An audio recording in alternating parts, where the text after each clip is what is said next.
Picture this: a continent so rich in history that its first human remains date back 195,000 years. A land where surgeons performed advanced operations 1,000 years before Europe even imagined them.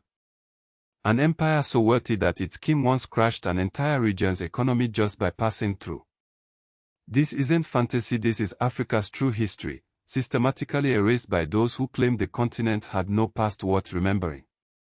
The oldest human fossils ever found weren't in Europe or Asia, they were discovered in Ethiopia's Omo Kaibish, dating back nearly 200,000 years.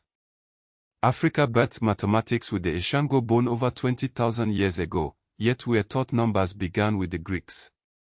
When Musa traveled to Cairo in 1324, his caravan stretched as far as the eye could see. 60,000 people, including 12,000 slaves, each carrying 4 pounds of pure gold.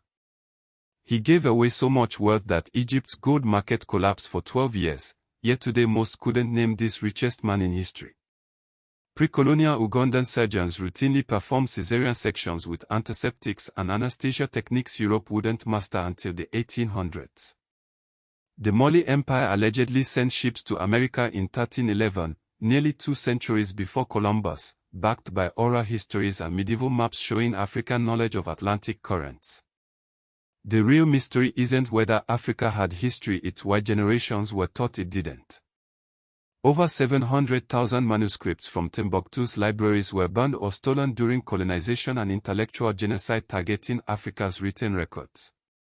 Archaeologists recently uncovered steel furnaces in Tanzania proving Africans mastered high-carbon steel production 2,000 years ago, yet Western museums still label African artifacts as primitive.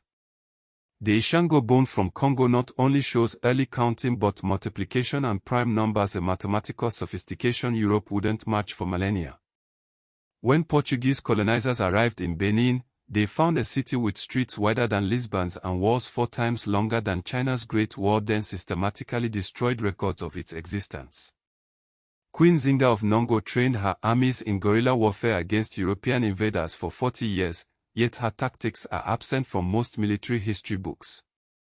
The Blombos cave engravings in South Africa are humanity's oldest known art at 73,000 years, predating European cave paintings by 30,000 years. Napta Pliers megaliths in Egypt align with constellations just like Stonehenge but were built 2,000 years earlier. Today, African scholars are recovering this stolen legacy, from digitizing surviving Timbuktu manuscripts to rewriting school curriculums. The question was never about Africa lacking history, it's about who benefited from you never hearing about it.